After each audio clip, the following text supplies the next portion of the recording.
Titulares. Alcalde de Quito deberá pagar multa por infracción electoral. Fiscal asegura que atacan a las economías criminales, no a los políticos. Exdirectora de Judicatura del Guayas no compareció ante comisión. Correa, Patiño, Duarte, Alvarado y Solís llamados a rendir versión.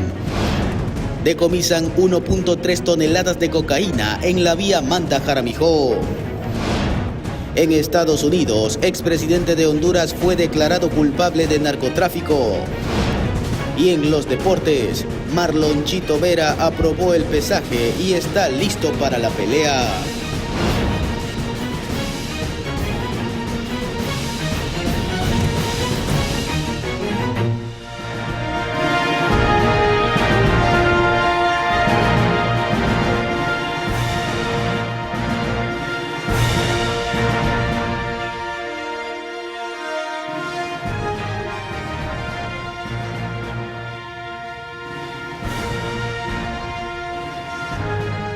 ¿Qué tal amigos? Muy buenas noches, bienvenidos a Noticias Oro Mar, emisión estelar este 8 de marzo de 2024.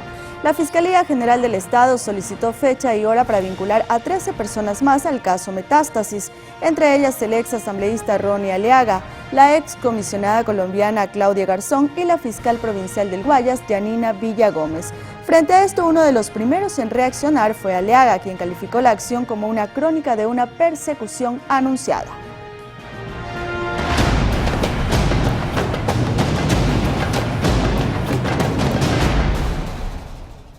El presidente de la Corte Provincial de Guayas, Hugo González, renunció a su cargo tras su anunciada vinculación al caso Purga. Lo hizo en medio de una conferencia de prensa en la que no se permitió formular preguntas.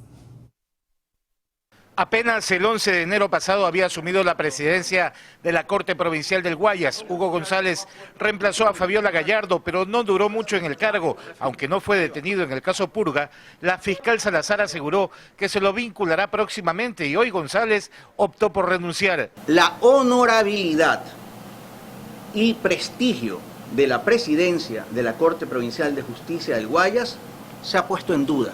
Y no puedo ejercer esta magistratura bajo duda alguna.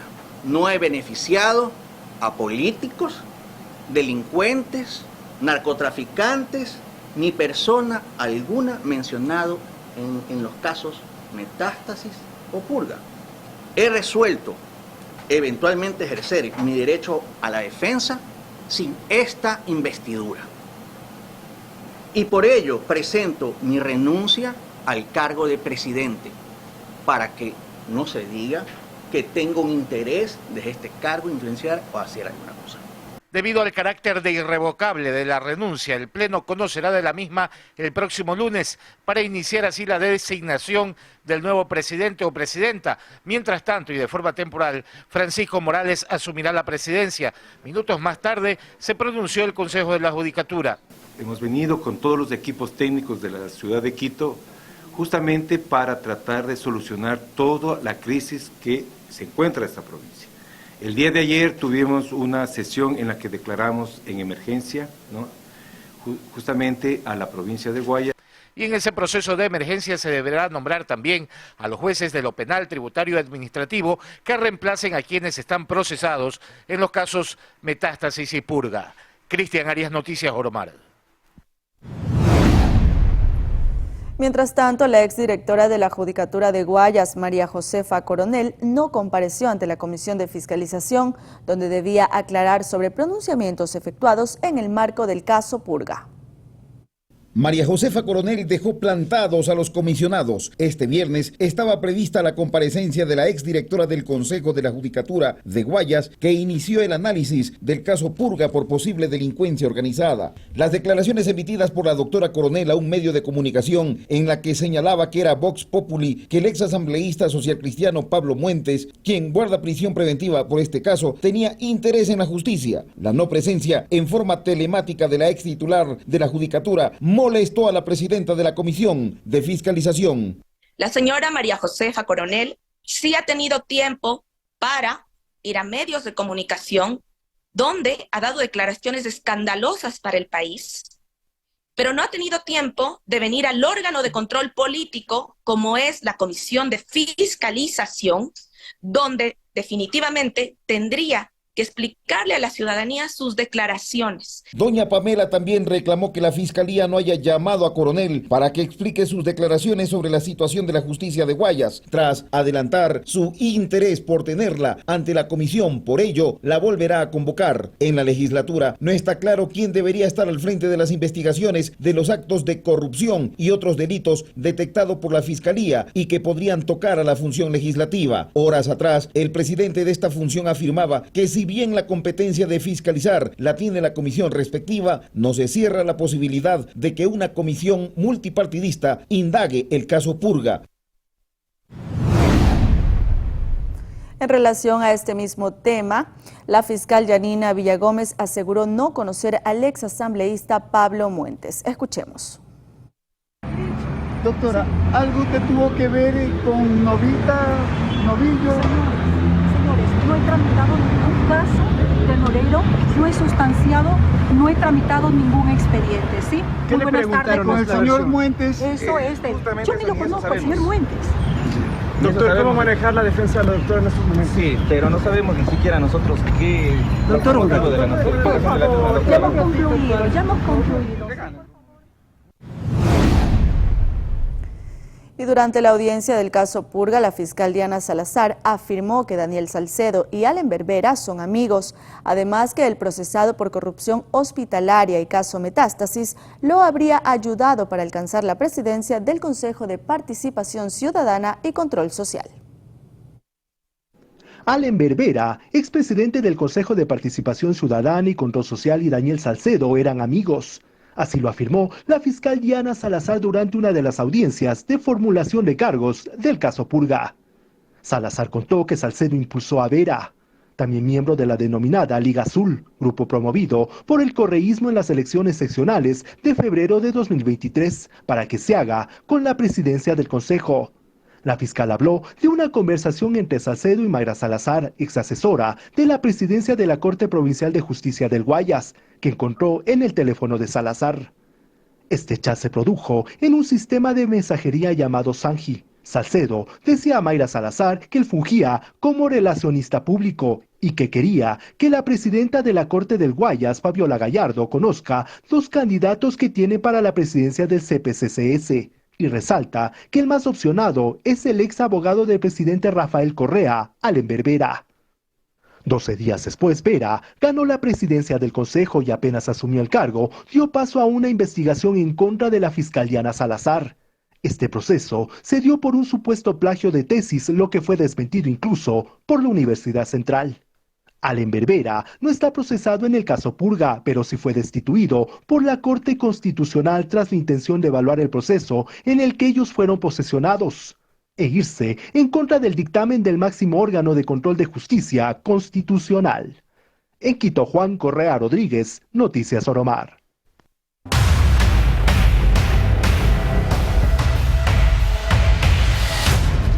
En otro tema, el Tribunal Contencioso Electoral aceptó la denuncia del consejero de Participación Ciudadana, Juan Esteban Guarderas, y la abogada Mónica Jaramillo por infracción electoral en contra del alcalde de Quito, Pavel Muñoz. Si bien el burgomaestre no será destituido, deberá pagar una multa de $9.200, es decir, 20 salarios básicos, y ofrecer disculpas públicas. El juez del TCE argumentó que al emitir esta sentencia aplica un principio de proporcionalidad para respetar los derechos de quienes eligieron a Muñoz para este cargo. Arturo Cabrera, abogado de Muñoz, dijo que aún analizan el fallo antes de decir si piden aclaración o apelan, mientras que Guarderas tuiteó que esto demuestra que a la ciudadanía y a la ley se las deben respetar. El expresidente Rafael Correa y otros dirigentes de la Revolución Ciudadana han sido llamados por la Fiscalía General del Estado para que rindan su versión en la investigación por presunto peculado en el caso Reconstrucción de Manabí. En esta causa, en enero de 2024, la Fiscalía ya formuló cargos en contra del ex vicepresidente Jorge Glass, quien se encuentra en calidad de huésped en la Embajada de México en Quito. En el caso también son investigados Carlos Bernal, exsecretario del Comité para la Reconstrucción, y Pablo Ortiz, exgerente de la empresa pública Ecuador Estratégico. En la actualidad, entre las personas que han sido llamadas a rendir versiones libres, voluntarias y sin juramento, están Ricardo Patiño, María de los Ángeles Duarte, Walter Solís, Rafael Correa y Vinicio Alvarado. Recordemos que la Fiscalía investiga un supuesto manejo irregular de los recursos que fueron recaudados para atender las obras urgentes en las zonas afectadas por el terremoto de Manabí del 16 de abril de 2016.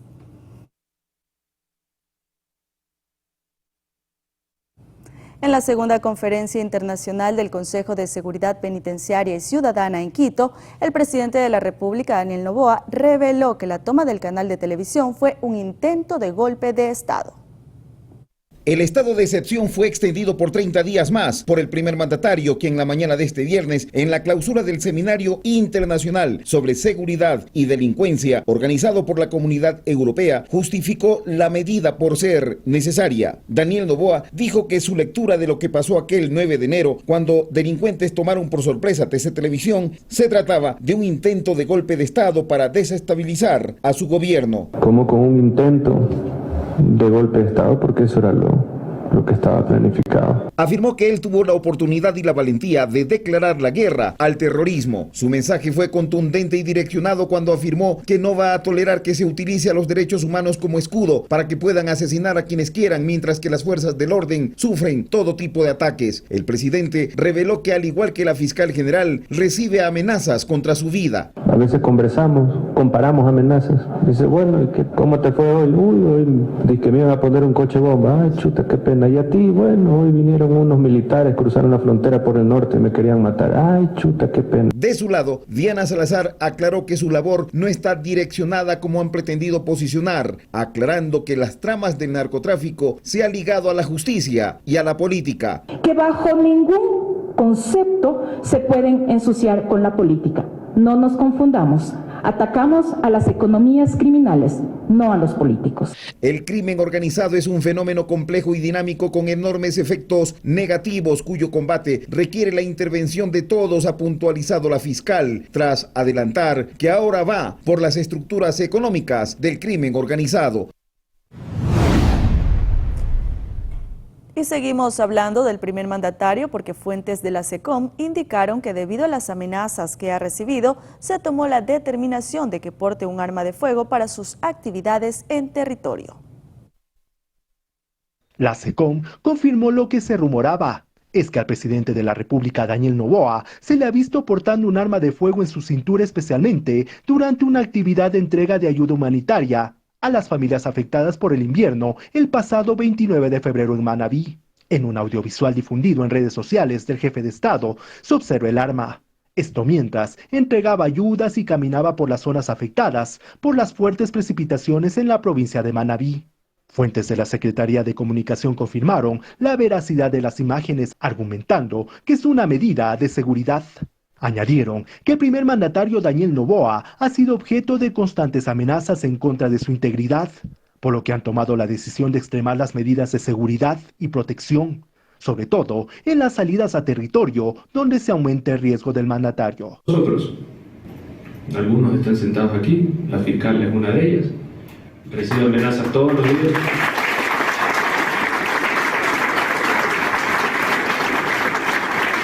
Igual que yo. En Quito, Juan Correa Rodríguez, Noticias Oromar. Ahora les contamos que a partir del 26 de marzo la Asamblea Nacional se acogerá a una vacancia legislativa por 2 semanas, plazo que concluirá el 9 de abril próximo. Así lo determinó el Consejo de Administración Legislativa.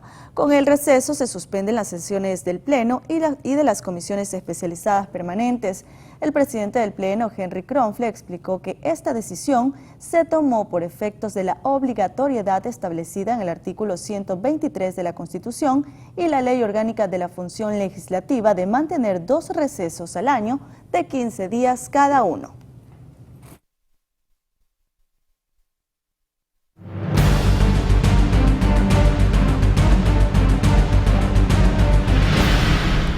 Las autoridades del Consejo Nacional Electoral informaron que la consulta popular y el referéndum podrían estar en riesgo porque el Ministerio de Finanzas bajó el presupuesto destinado para este proceso.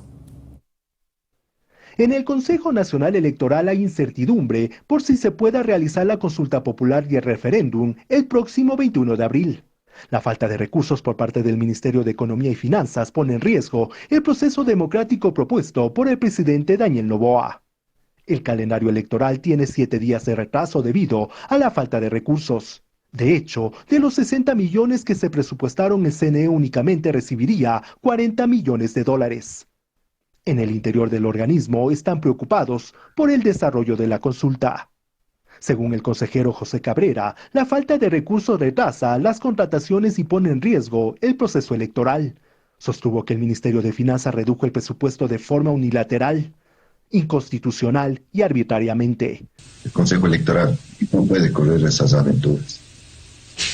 No puede iniciar ni siquiera los procesos de contratación de los diferentes bienes y servicios. Necesitamos las certificaciones presupuestarias para, a través del sistema del CERCOP, realizar las contrataciones. Tenemos preocupación. La presidenta del organismo, Diana Tamaín, de su parte, comentó que la falta de dinero genera un retraso de 7 días en el calendario electoral, pues hasta el momento solo tienen la certificación por 29 millones de dólares.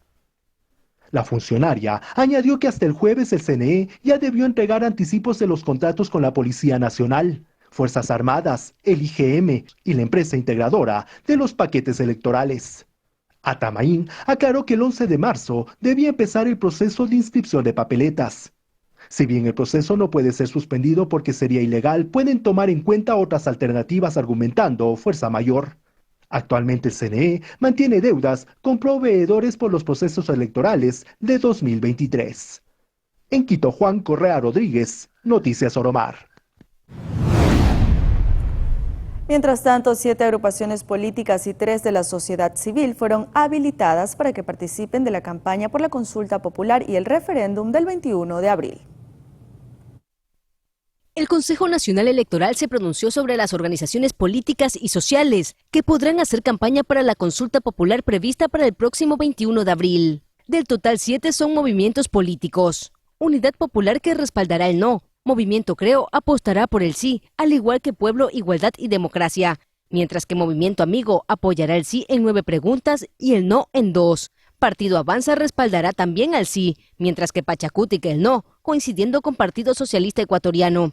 En cuanto a las organizaciones sociales, Unión Nacional de Educadores irá por el no, al igual que Unión General de Trabajadores del Ecuador, mientras que la Confederación Intercultural de Pueblos y Nacionalidades, AMARU, se irá por el sí. No fueron habilitados el movimiento Construye, debido a que el CNE lo observa por no presentar su informe económico anual. Así también se negó la calificación al movimiento Democracia Sí, por no haber presentado un formulario. El partido Sociedad Patriótica intentó participar en la campaña, pero debido a una sentencia judicial, se encuentra declarado en quiebra e insolvencia, por lo que está inhabilitado. Cabe mencionar que la campaña electoral arrancará el próximo 7 de abril y se extenderá hasta el 17 del mismo mes. María José Pino Argote, Noticias Oromar. Además, el CNE también habilitó la consulta en línea para quienes deseen saber si fueron designados como miembro de las juntas receptoras del voto. El proceso de notificación ya inició. Desde este 8 de marzo, las personas pueden consultar en www.cne.gov.es o en la aplicación móvil del CNE si han sido designadas o no como miembros de las juntas receptoras del voto para la consulta popular y el referéndum del 21 de abril de 2024. Los 285.917 miembros de mesa serán notificados de manera presencial y a través de medios electrónicos, tanto en territorio nacional como en el exterior, hasta el 6 de abril. Quienes sean designados para este rol deberán, hasta el 21 de abril, capacitarse presencialmente en las 24 delegaciones provinciales del CNE. En cuanto al voto exterior, deberán hacerlo en las oficinas consulares. El día de las votaciones, los miembros de las juntas tendrán que instalar las mesas, recibir los votos y contarlos al final de la jornada de sufragio. Quienes sean notificados y no cumplan con esta designación serán multados con $46 por no asistir a la capacitación, con $69 por no presentarse a la mesa electoral el día de los comicios y con un monto de entre $4.600 a $9.200 por abandonar la mesa antes de finalizar el proceso. Mientras tanto, la compensación económica por cumplir con este rol es de $20. Cabe señalar que quienes han estado en mesa en las últimas 3 elecciones no serán llamados por cuarta vez. Tania Loor, Noticias Oromar. Y este domingo 10 de marzo se realizará en Manabí el simulacro electoral previo a las elecciones de vocales en la parroquia Sosote. El evento se llevará a cabo a partir de las 10 horas y estará a cargo de la delegación y la Junta Provincial Electoral. La actividad tiene como objetivo ejecutar y poner a prueba de manera integral los procedimientos técnicos, operativos y logísticos establecidos para garantizar la operatividad y desarrollo adecuado de los comicios del 17 de marzo. Además, se instalará una mesa de seguridad electoral a fin de dar respuesta inmediata a cualquier evento adverso que pueda presentarse.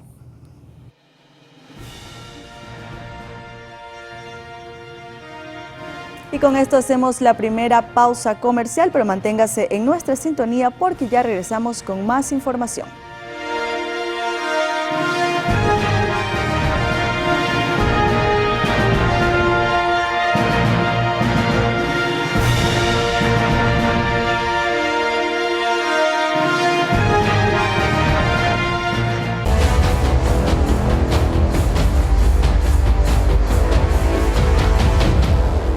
Regresamos para contarles que la CONAIE anunció su preocupación por el manual que da paso a la consulta previa, libre e informada para minería, publicado por el Ministerio de Energía.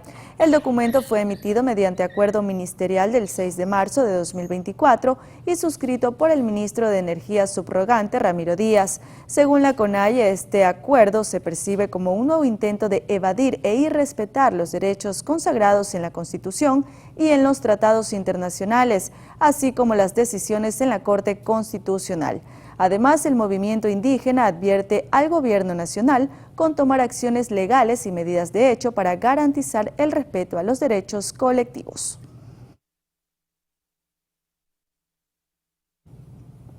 Y en el marco del caso Pruebas PCR Quito, tras la comparecencia de 4 testigos convocados por la Fiscalía, se suspendió la audiencia de juicio en contra del alcalde de Quito, exalcalde de Quito, Jorge Yunda, y 13 personas más, quienes son procesados por el delito de peculado. La reinstalación se estableció para el próximo martes a las 9 horas, donde peritos y testigos de la entidad fiscal continuarán rindiendo testimonio ante la sala de la Corte Provincial de Pichincha.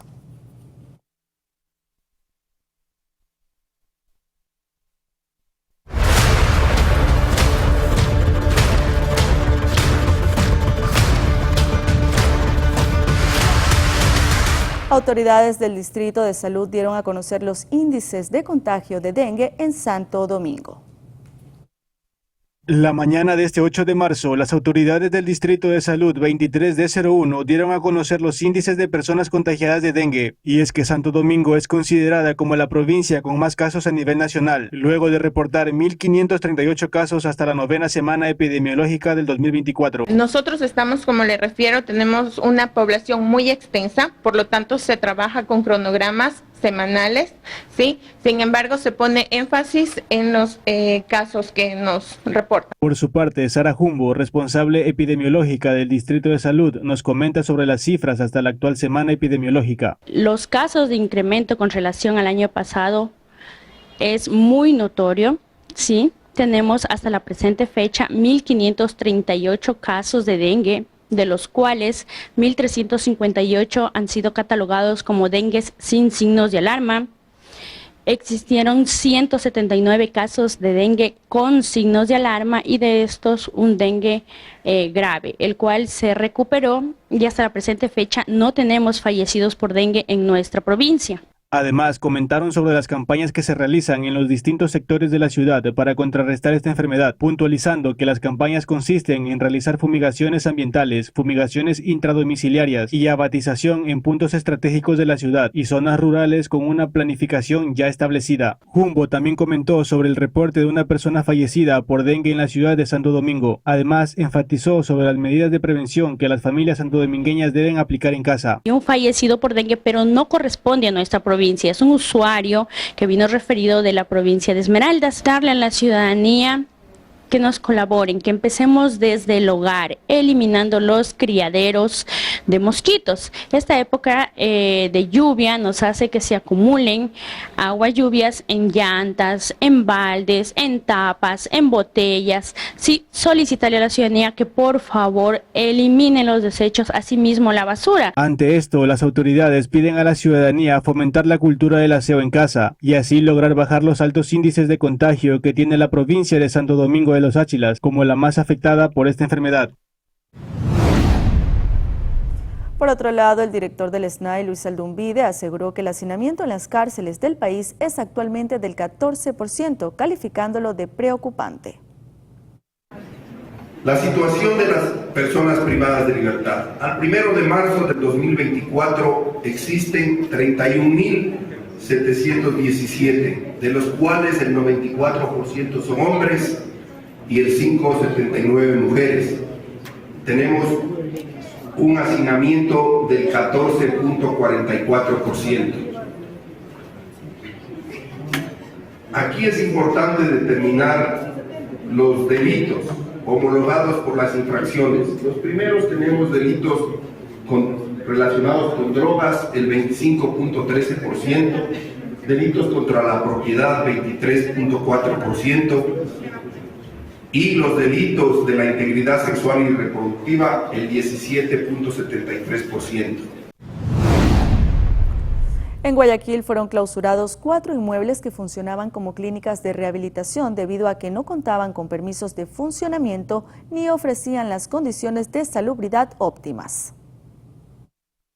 Operativo entre la Dirección de Justicia y Vigilancia del municipio de Guayaquil, la Policía Nacional y el Ministerio de Salud Pública, se clausuraron 4 inmuebles que funcionaban como clínicas de rehabilitación pese a que no contaban con permisos de funcionamiento ni ofrecían las condiciones de salubridad óptimas. Las clausuras fueron parte de un operativo denominado Resurgir y se efectuaron en los sectores de Villa Bonita, Flora y Bastión y Montesinaí. En todos estos sitios se detectaron similares anomalías, locales insalubres, sin permiso de funcionamiento, alimentos en mal estado, hacinamiento y personal que no cuenta con documentos habilitantes. En Viña Bonita, en el local llamado Fundación Amor, se encontraban 25 jóvenes y un adulto ocupando un espacio con un olor penetrante a humedad. En el único cuarto estaban distribuidas 7 literas y una cama. Funcionaba con un permiso del 2016, no tenía renovación de salud pública desde ese año, mal manejo de desechos. Hemos visto también que en materia municipal no cuentan con permiso de bomberos, no cuentan con el uso de suelo. De su parte, el Access también procedió a las sanciones ya que tampoco contaba con los permisos de funcionamiento para este tipo de actividades, por lo que también se colocó el respectivo sello de clausura. Operativo Resurgir, estamos justamente interviniendo 4 puntos exactos, fijos en el distrito, en temas de centros de rehabilitación. Las personas que supuestamente eran atendidas en estos centros clandestinos fueron trasladadas previo consentimiento, pero quienes se negaron a recibir el tratamiento del Ministerio de Salud Pública fueron retiradas del lugar. Ahora les contamos que Fuerzas Armadas y Policía Nacional inhabilitaron un puesto de extracción de minería ilegal en la provincia de Zamora Chinchipe. El operativo se llevó a cabo en conjunto con la Agencia de Regulación y Control de Energía. En el lugar se incautaron 3 excavadoras, 2 clasificadores, 3 motores de succión de agua y se ubicaron sellos de prohibición en las maquinarias usadas para las actividades ilícitas.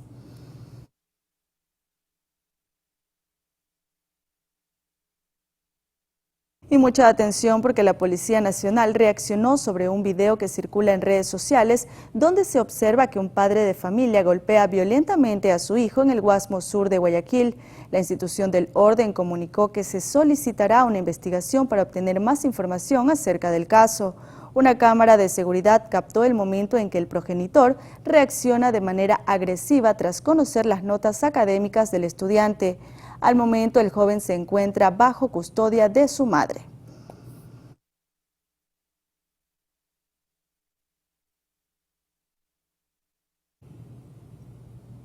Pasamos a Cuenca, donde los vendedores informales aseguran que mientras no se cumpla con su reubicación en lugares seleccionados por el municipio, no se retirarán de los espacios públicos. Para hablar de la realidad en aceras y otros espacios públicos de Cuenca, que hoy están siendo utilizados por el comercio autónomo, hay que escuchar a quienes afirman quieren dejar las calles. Que no queremos ser dueños de las veredas, lo que buscamos es el respeto de la Guardia Ciudadana, que la Guardia Ciudadana respete los diálogos que tenemos en la administración. Mauricio Zambrano es uno de los más antiguos líderes de los vendedores informales, cuya lucha ha sido trabajar con el permiso del municipio. En esta administración nos pidieron todos los documentos de cada organización y nosotros nos hemos dado. Nos ha hecho todo, quiero que sepan que nos ha dado todo. Ahorita estamos esperando a los lugares y los espacios que el señor alcalde nos quiere dar.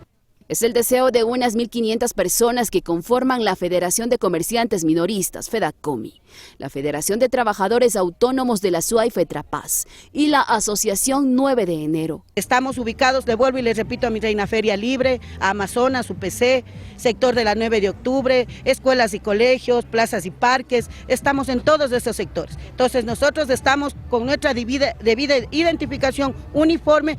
Detalles que al parecer no cuentan al momento de los operativos que ejecuta la Guardia Ciudadana, con algunos decomisos en los últimos días. Los decomisos deberían ser cuando a nosotros nos otorguen las 3 notificaciones, que se ha quedado de acuerdo, pero no viniendo como que fuéramos los más peligrosos, como que fueran a hacer el operativo en Turi. Lourdes, cuyo puesto se encuentra en la Mariano Cueva y Sangurima, sector 9 de octubre, asegura haber sido atacada por policías municipales el último jueves. Me vinieron a quitar y yo le agredí al guardia. No miento, pero ellos me vinieron a quitar, es como cualquier persona lo haría, defender sus cosas. Me vinieron, me gasearon en gas y adelante estaba un niño menor de edad que es mi hijo, tiene 8 años. Algo similar cuenta don José, quien se dedica a la venta de empanadas. Primero creo yo que deben de advertir a uno, decirle que o retírese o no puede vender aquí o tal, pero así vienen. El acuerdo con la administración municipal, según señalaron, es que no habrá decomisos mientras no se cumpla la reubicación de los comerciantes, que solo en la 9 de octubre serían unos 600 ciudadanos. Hemos llegado a acuerdos de que mientras no se den los puestos en las plataformas, las reubicaciones, nosotros no saldremos de los lugares porque ¿cómo vamos a mantener los hogares? Esta es la forma de trabajo de muchas personas y son de años. Lo cierto es que continuarán en sus espacios tradicionales de comercio, incluso habiendo puestos vacíos en los mercados. Es que indica que sus solicitudes para ocupar los mismos no han tenido respuesta, pese a la insistencia. Se decía que en la plataforma de Narancay había espacios. Tenemos como 20, 30 solicitudes enviadas solo de mi asociación, como Corazón de Jesús, y no se ha dado paso.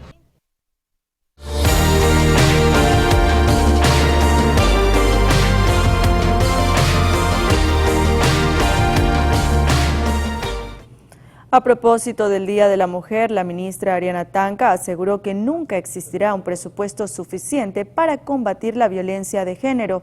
La funcionaria añadió que a pesar de tener un recorte este año, trabajarán con el fondo que tienen y lo pondrán al servicio de las mujeres. A su vez, también espera generar cooperación internacional y alianzas público-privadas. La secretaria de Estado además destacó que garantizará casas de acogidas y centros de atención integral para mujeres víctimas de violencia.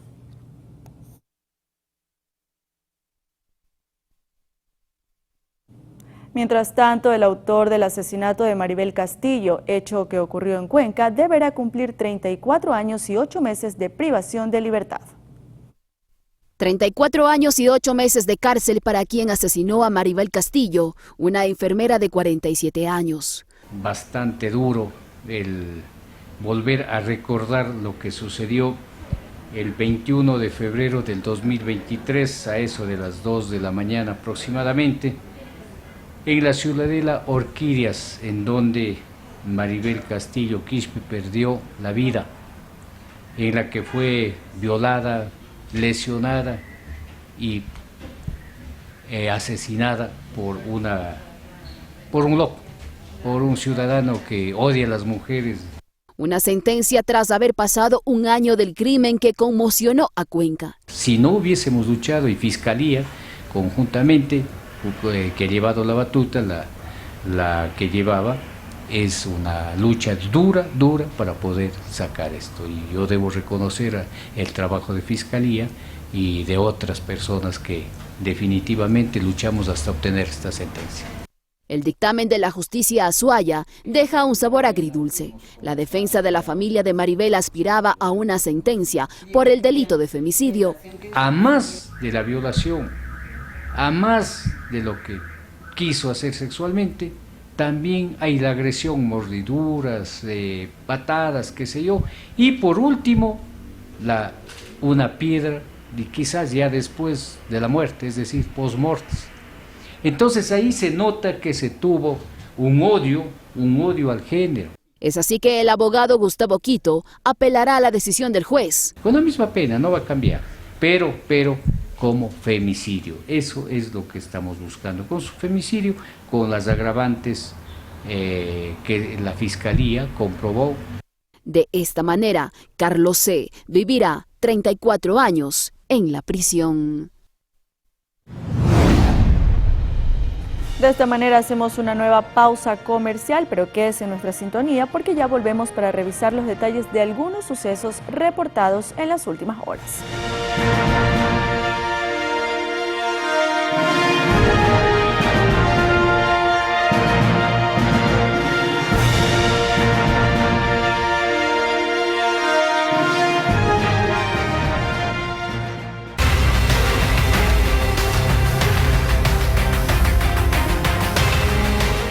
21 horas con 43 minutos. 2 muertes al estilo sicariato se produjeron la noche del jueves 7 de marzo en la parroquia Anconcito y José Luis Tamayo del cantón Salinas, provincia de Santa Elena. La primera alerta se produjo a las 21 horas en el interior de un bar del barrio Manaví de la parroquia Anconcito. En este lugar fue asesinado el ciudadano Fernando Mirabá, de 24 años de edad, quien era conocido como Chino. Después de una hora, en el sector Vinicio Yegual 1 de la parroquia de José Luis Tamayo, el ciudadano de nombres Elvis Gutiérrez, de 35 años de edad, fue abatido por 2 sujetos en motocicleta cuando caminaba por el lugar en compañía de su esposa. Con estos 2 hechos violentos, la provincia registra 22 asesinados al estilo sicariato en este tercer mes del año. 3 personas fueron detenidas por el asesinato de un hombre en el barrio Santa Marta de Manta, mientras que en Guayaquil, la tarde de este viernes, se registró un nuevo hecho violento. Empezamos en la ciudad de Manta, provincia de Manabí, donde la noche de este 7 de marzo fue asesinado un hombre en el barrio Santa Marta. La víctima fue identificada como Miguel Ángel Palma Moreira. Los criminales llegaron en una motocicleta hasta la avenida 34 y calle 6 y dispararon en contra del ciudadano, quitándole la vida de manera inmediata. Un hecho violento, una persona fallecida por arma de fuego, aparentemente es una persona de 45 años de edad, la misma que se ha encontrado transitando por la vía pública. Asimismo ha sido objeto de agresión por parte de sujetos que después del hecho violento proceden a retirarse, a darse a la fuga. Los agentes policiales, al recibir la alerta de lo sucedido, realizaron la persecución de los presuntos causantes del hecho y lograron la captura de uno de ellos. Posteriormente hicieron otros allanamientos de viviendas y lograron detener a otros 2 sospechosos. Mientras que en Guayaquil se registró un nuevo crimen la mañana de este viernes. Un hombre fue asesinado en la ciudadela Acuarela del Río. La víctima estaba realizando ejercicio en un parque cuando fue sorprendido por sus agresores, quienes le dispararon en al menos 3 ocasiones. Los moradores del sector aseguraron que el ciudadano no era vecino, ni tampoco conocido en la zona. Personal de criminalística y medicina legal llegaron al sitio para recabar los indicios balísticos y hacer el levantamiento del cadáver. Mirly Macías, Noticias Oromar. 3 migrantes ecuatorianos, 2 hombres y una mujer que estaban secuestrados, fueron asesinados en México. Además, uno de los presuntos secuestradores se suicidó. Se informó que otros 3 compatriotas fueron rescatados sanos y salvos y llevados a un hospital. La ejecución ocurrió cuando la policía de ese país realizaba un operativo de rescate en la vivienda. Al llegar al lugar, los agentes fueron recibidos con disparos, por lo que se solicitó apoyo adicional del Ejército y la Guardia Nacional.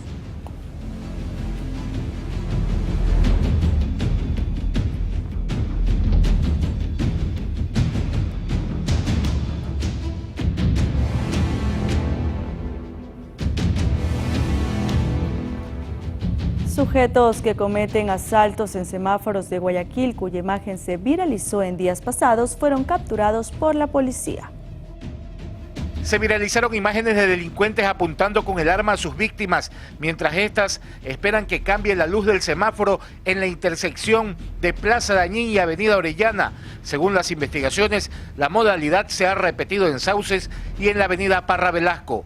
En los dos allanamientos fueron detenidas 2 personas, el uno de nombre Esmero Posligua Diego Alfredo. Esta persona de 24 años de edad tiene un antecedente, y la persona que sale en el video, que responde a los nombres de Del Pozo Ordóñez Francisco Alberto. Este ciudadano tiene un prontuario de 9 detenciones. 9 detenciones que hacen ver el grado de peligrosidad con que actúa, apuntando con arma de fuego a sus víctimas, como les manifestaba, en diferentes sitios de la ciudad.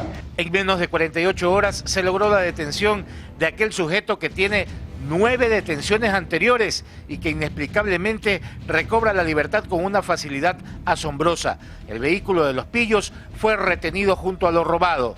Y tenemos también las evidencias que habían sustraído producto de este robo. Dentro de las evidencias hay 2 relojes y 2 terminales móviles. Esos indicios nos permiten tener el vínculo hacia el cometimiento de delito producto del asalto y robo a mano armada. Calificado como de alta peligrosidad por aquello de apuntar y amenazar la vida de los ciudadanos, los ahora detenidos son puestos a órdenes del sistema de justicia. Se espera que no les den ninguna medida sustitutiva y que les caiga todo el peso de la ley. Cristian Arias, Noticias Oromar. Pasamos al norte de Quito, donde una estudiante fue asaltada de manera violenta cuando transitaba por el sector de Zabala. El hecho quedó registrado en una cámara de videovigilancia del lugar, donde es posible observar el momento en que 2 individuos a bordo de una motocicleta interceptan a la mujer. Uno de ellos procede a bajarse del liviano vehículo y empieza a agredirla, arrastrándola por el piso para quitarle sus objetos de valor. Luego de cumplir con su objetivo, los delincuentes huyeron del sitio.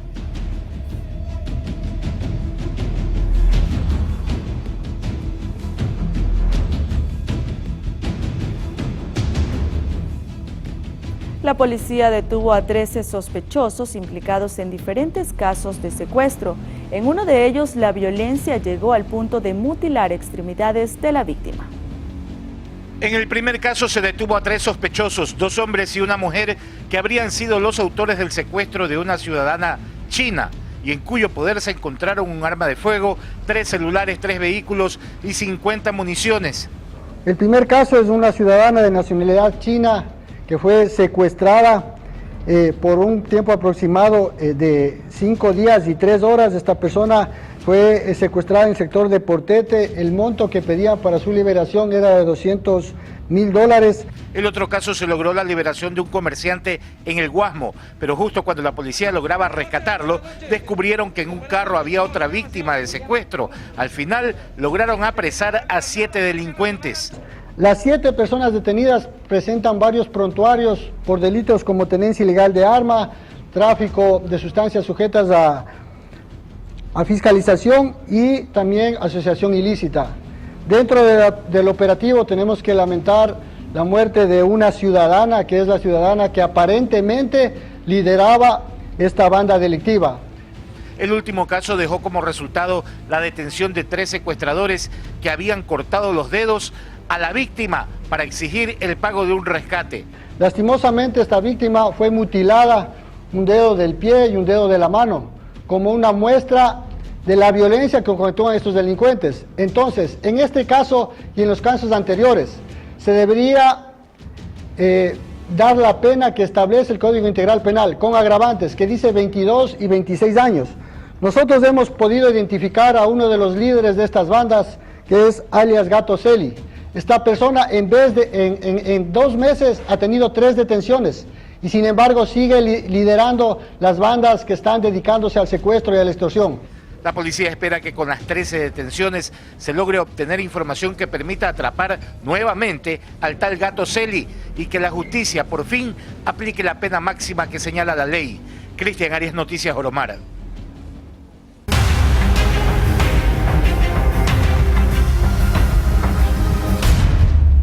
Tras una persecución en la vía Manta-Jaramijó al centro norte de Manabí, fue decomisada más de 1 tonelada de cocaína.